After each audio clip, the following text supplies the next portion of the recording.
All seen the images, and they put to the test two fundamental American principles. The first is the right to free speech and for people to peacefully assemble and make their voices heard. The second is the rule of law. Both must be upheld.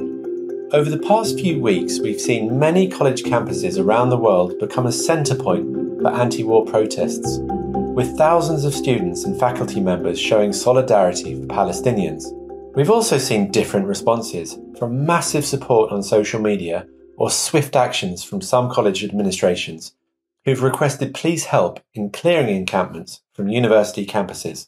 We've just listened to US President Joe Biden commenting on these protests, which took place in some of the biggest universities in the country, like Columbia, Harvard, UCLA, and MIT, among more than 100 other campuses. Hundreds of students and staff members have been arrested, and similar protests also took place in major universities in the UK, Canada, Australia, and across Europe. The most common demand from demonstrators has been for universities to divest from companies that support Israel and its war in Gaza, which began after the Hamas attacks of October the 7th, and which has killed about 35,000 Palestinians, while triggering a humanitarian catastrophe in the Strip. So where is this movement heading? What are the responses of faculty administrators, and which universities have agreed to student demands? This is Beyond the Headlines, and I'm your host, Tom Watkins, the National's Washington Bureau Chief. Joining me today from Columbia University in New York is Nadia Abu El-Haj, who co-directs the Center for Palestine Studies. Nadia is also an anthropology professor at Barnard College and at Columbia. Also joining us from New York is Sam, a senior at New York University who was involved in the camps before they were cleared by police. And with us too is Willy Lowry, the National's senior US correspondent, who is here with me in Washington. I'd like to start with you, Professor. You've been very critical of the way universities, including the ones you're affiliated with, have handled not just the protests, but the way administrators seem to have clamped down on the free speech of pro-Palestinian groups. What are some of the biggest shortcomings that you've seen? Hi, thank you for having me.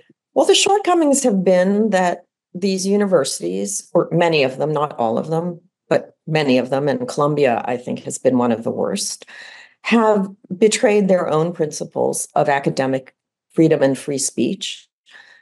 Because in the US, and in particular in liberal America, Palestine is the exception to free speech. And so very early on, beginning in the fall after the October 7th attacks and the beginning of the onslaught on Gaza, they began cracking down in varieties of ways, mostly by instituting new rules or enforcing rules around protests that didn't exist before and or were never enforced, et cetera. And we're arguing that they were content neutral, but they have not been content neutral. And that's why we've gotten to where we are at the end of this year, which is with police raiding multiple US campuses to break up student protests. And that is something extremely unusual in the US. At Columbia, it has not happened since 1968. Would you be able to talk a little bit about some of those parallels between now and 1968? You know, the parallels are both real and somewhat superficial. 68 was obviously the high point of student movements, not just in the US, but in France and elsewhere. But in the US, it was a time with massive civil resistance and disobedience, both around civil rights questions and, of course, around the Vietnam War, the American War in Vietnam. And the protest in 68 at Columbia was most famous as an act of resistance against the war in Vietnam. But it was the culmination of several years of opposition and protests, let alone civil rights organizing and marches, et cetera. There were many other movements in the 60s that had led to this point in 68. Now it's complicated. On the one hand, the divide over the politics of Israel and Palestine is much more severe than the divide over Vietnam was among students by 1968, particularly at elite institutions like Columbia. But also, the universities themselves are dramatically different, which is they're dependent on donor money, and in particular, mega donors, in a way that the universities were not. So in that way, what the students are up against is different.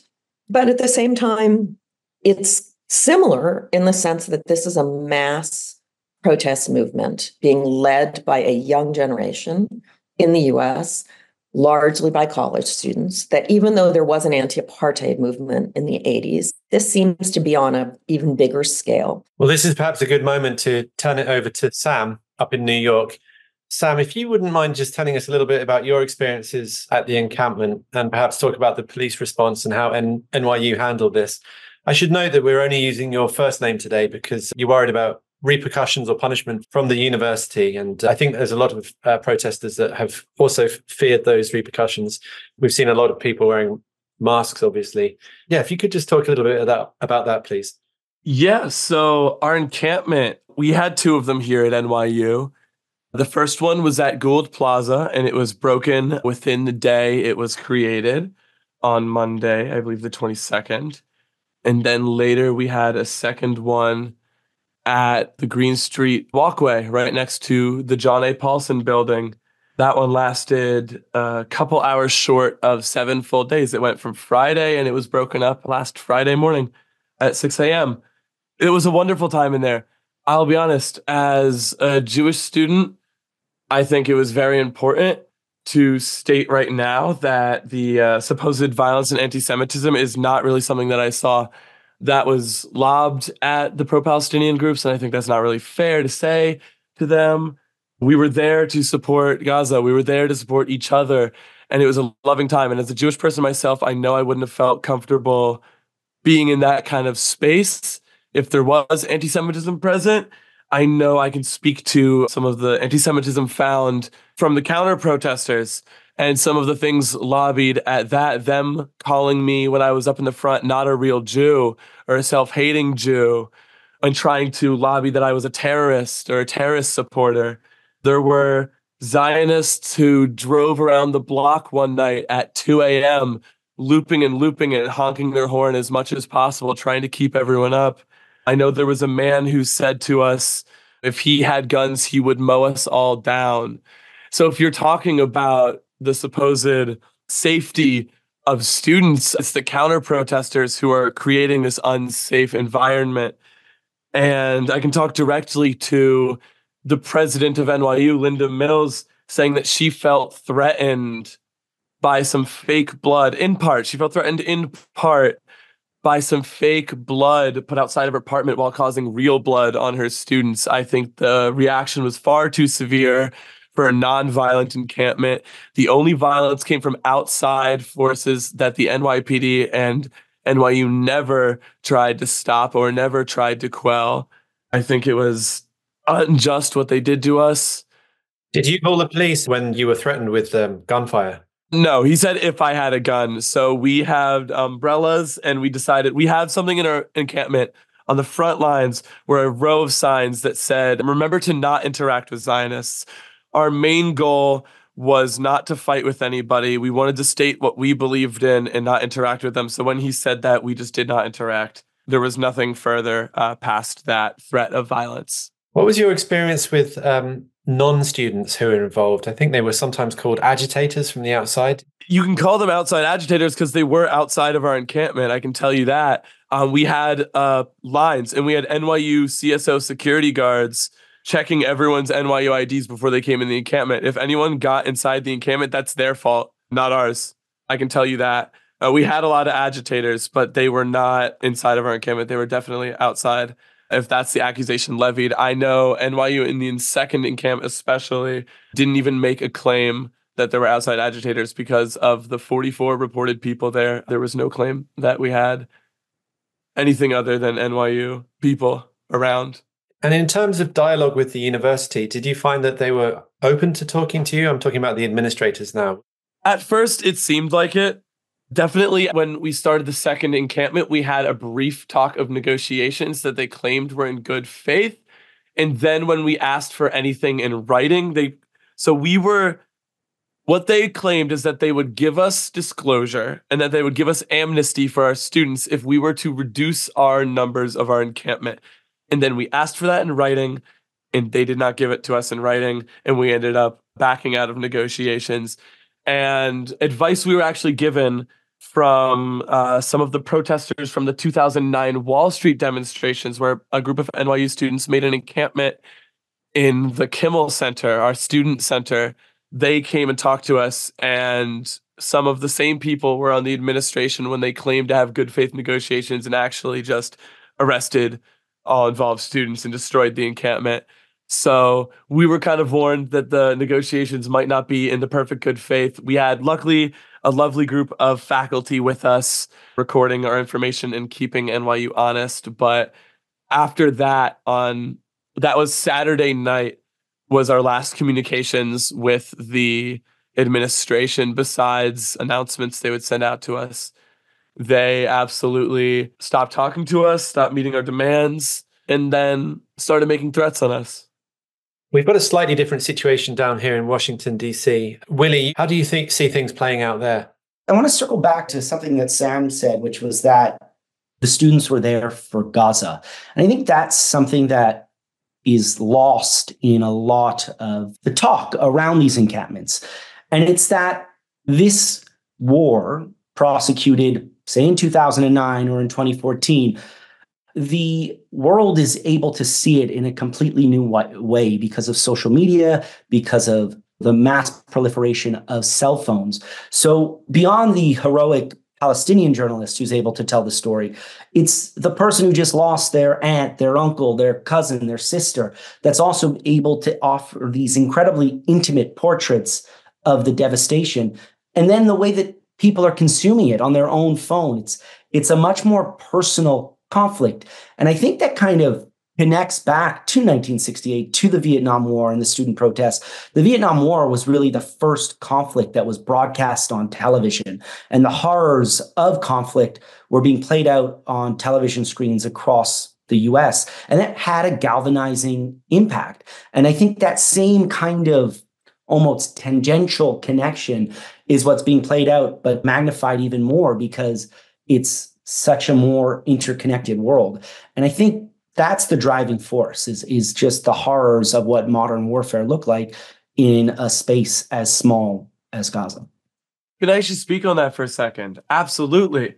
I think the worst part about this whole news story, for at least the student protesters ourselves, is that we are the headline. We should not be the headline. Sure, an authoritarian response by the NYPD and other college encampments is horrifying, and that is something that needs to be addressed for sure. But like, Rafah is the headline, Gaza is the headline. There are 45,000 people dead. There are millions displaced. We might be seeing bombing of hundreds of thousands of refugees now. That should be like the main story. That's what we're all protesting for.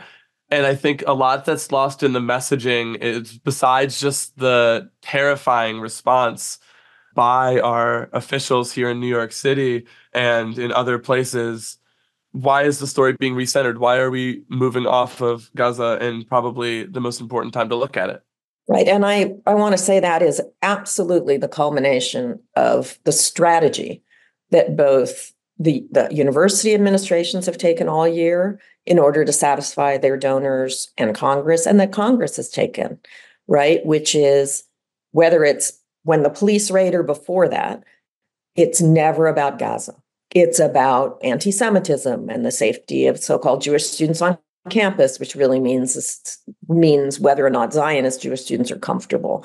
It is constantly a way of reorienting what students who've been demonstrating all year have been saying, which is, this is about the slaughter in Gaza. This is a genocide, and we need to pay attention. And by changing the subject and vilifying these students all year long and making this about what it is not, which is, it is not anti-Semitic speech. It is not about whether students are, quote unquote, Jewish students are, quote unquote, safe on campus. But that redirection only finds its most perfect form in these encampments and the police raids where we can't even talk about Gaza, because all year the attempt has been, let's not talk about Gaza. That's not what it's really about. And that's been across the American mainstream press, through Congress, et cetera. It's been constantly reframing what students are actually out protesting about.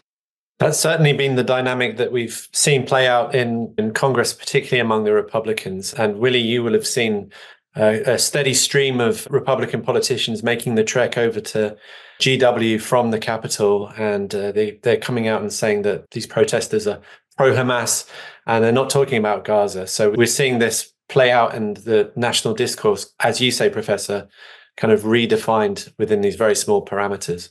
And not just that, it's that our universities are also investing directly in that. It's that a lot of us are mad that our tuition is funding this genocide rather than like our underpaid professors. Like, you're telling me this professor is getting part-time, meanwhile you are directly investing in the military industrial complex over in a war that we all don't want to happen, in a genocide that we are literally protesting against. Is that we want that disclosure. We want to know exactly where that money's coming from. We want the divestment from Israel and from this complex, this military industrial complex. Like, that's another thing these students want. And I think that's important.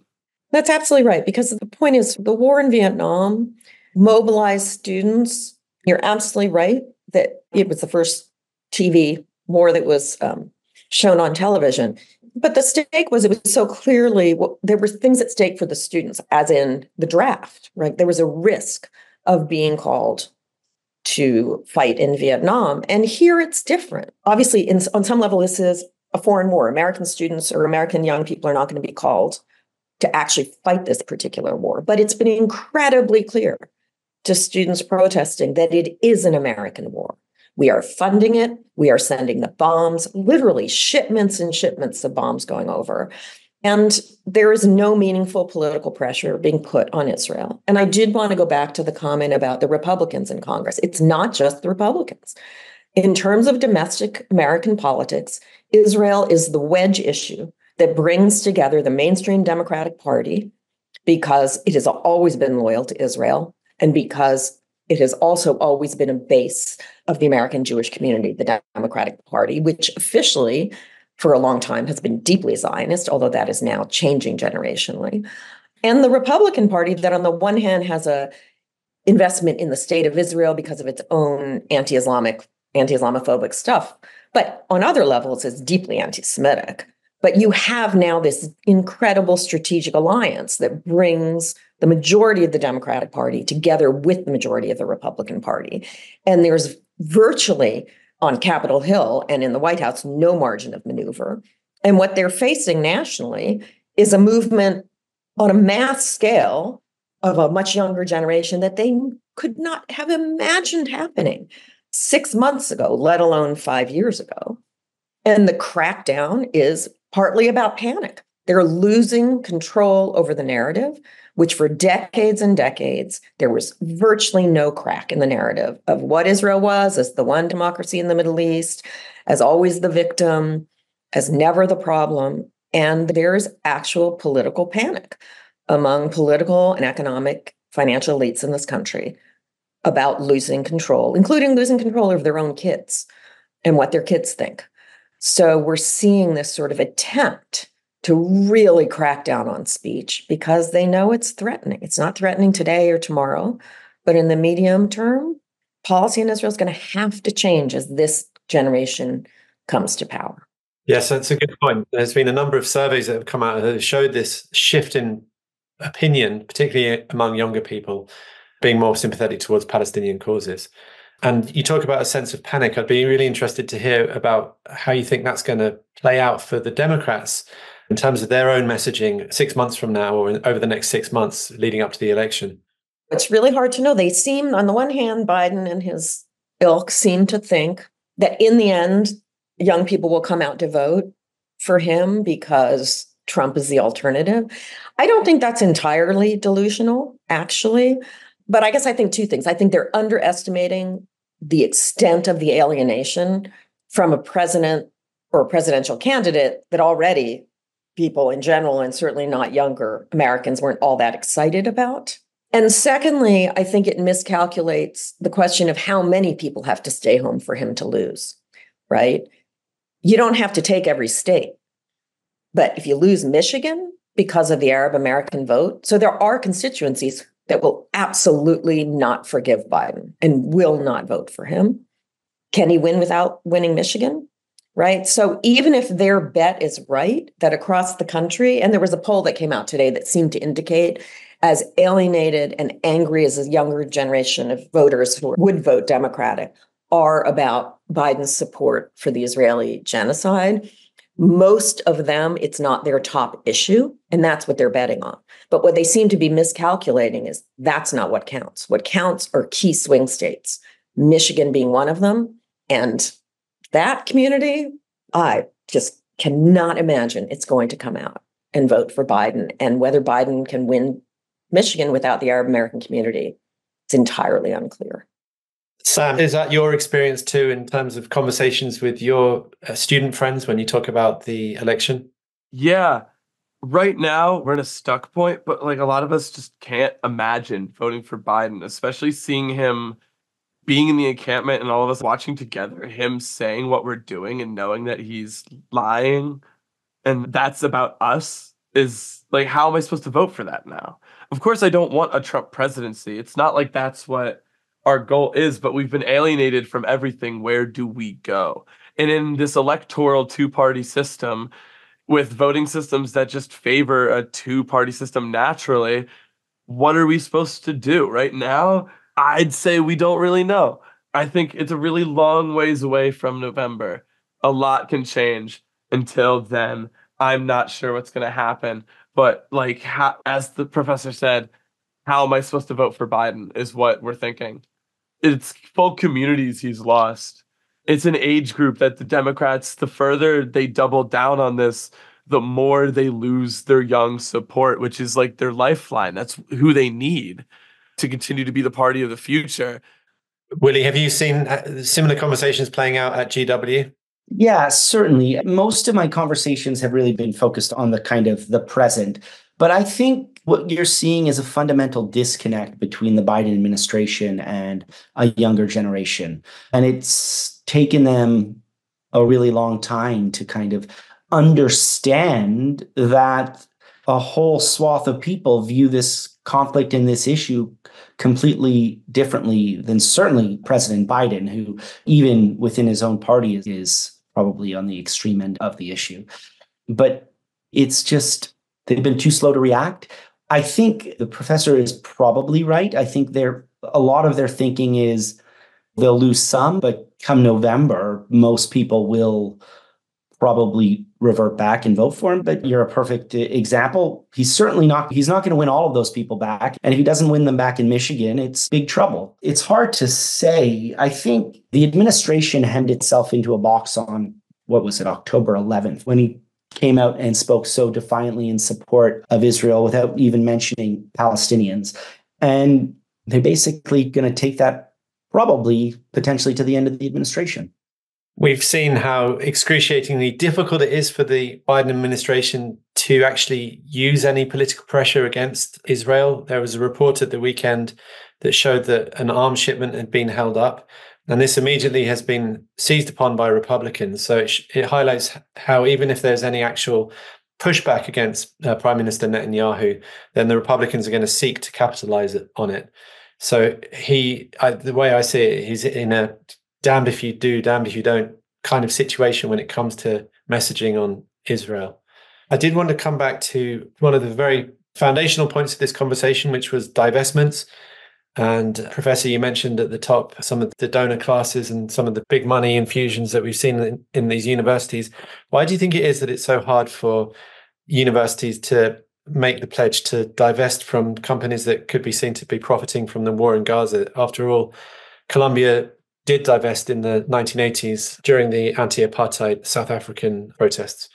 Well, Columbia, I think, was one of the very, very last universities to divest from South Africa. So it's not that, one looks back on that and remembers the companies divested. What one doesn't remember is that it took a long fight. And even via state, that few people inside the academy were willing to stand up and say, but no, we want to defend apartheid. Even then, it was almost impossible to divest. It took years, right? Let's start with the following. Israel is a different case than South Africa in an important way, which is there's a powerful domestic contingency defending the Israeli state and Zionism. Again, by the 80s, the arguments against divestment tended to be more, and I think it's disingenuous, but we need to engage if we're going to change it. That's not the argument today. It's just, we need to support Israel. So you have a political difference, but you also basically have universities like Columbia, like NYU, that are foundation. They're managed like corporations, not universities today. So they're answerable to their donors. They are not actually answerable to their students and faculty. So the real question is, what is the message they're getting from their members of the Board of Trustees, right? And it's not every donor, it's the huge donors. And that donor class tends to be quite Zionist. And in general, it is a donor class that has been more subtly directing the direction of higher ed at places like Harvard and Yale and NYU, et cetera, for a couple decades now. For example, arts and sciences is often starved of money because people only want to put money into, I don't know, the business school or something. So to begin with, this structure has been in place increasingly for a few decades. And now we've hit a very explicit political question that this donor class is pretty united on, at least at the level of these mega donors who are the people to whom the university is most responsive. So it's a huge lift. I mean, some of the smaller schools now seem to be looking at divestment. UC Riverside, I think there were a few other smaller schools that are really looking into it. And I think that's what the student movement has launched. And the Columbia encampment actually really sparked this latest phase that has really changed the terms of the debate. But the divestment stuff is going to start at smaller places that aren't as dominated by this kind of financial liberal elite, and then gradually move back towards these big universities that are much more directly tethered into both the financial and political ruling class of this country. Could you just explain, only kind of following the divestment conversation tangentially, and for my simple brain, when we talk about why does any school in the US have a financial, I understand that it has huge Jewish donors, that it has academic partnerships with Israeli institutions. Why is there a financial connection to anything to do with the state of Israel? Because endowments are invested in the stock market, right? And the question is, we are both paying for and profiting from this at the same time, right? So their endowments are invested in the stock market, in companies, many companies, which have been listed either as manufacturing arms manufacturers or the ones that manufacture the bulldozers, or companies that operate in the West Bank, for example, that have been listed as companies that should be boycotted because they are, in fact, participating in Israel's both illegal occupations and the war, right? So the endowments profit from investing in these companies. So to begin with, there is a lot of money at stake. Let's be honest, arms manufacturers make a lot of money. Columbia couldn't even vote a few years ago to divest from fossil fuels. Again, there's a lot of money in fossil fuels, right?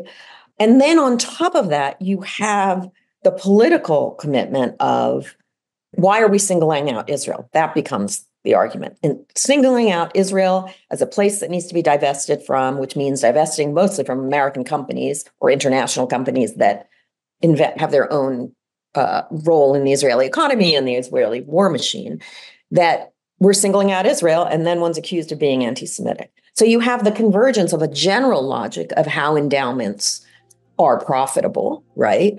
And socially responsible investing has never been the driving force. The question is, how do you make the most money? And the specificity of the demand to divest from Israel, which then one gets pushed back because many people are supportive of Israel. They want to invest more in Israel. They want these programs in Israel. They want these exchanges, right?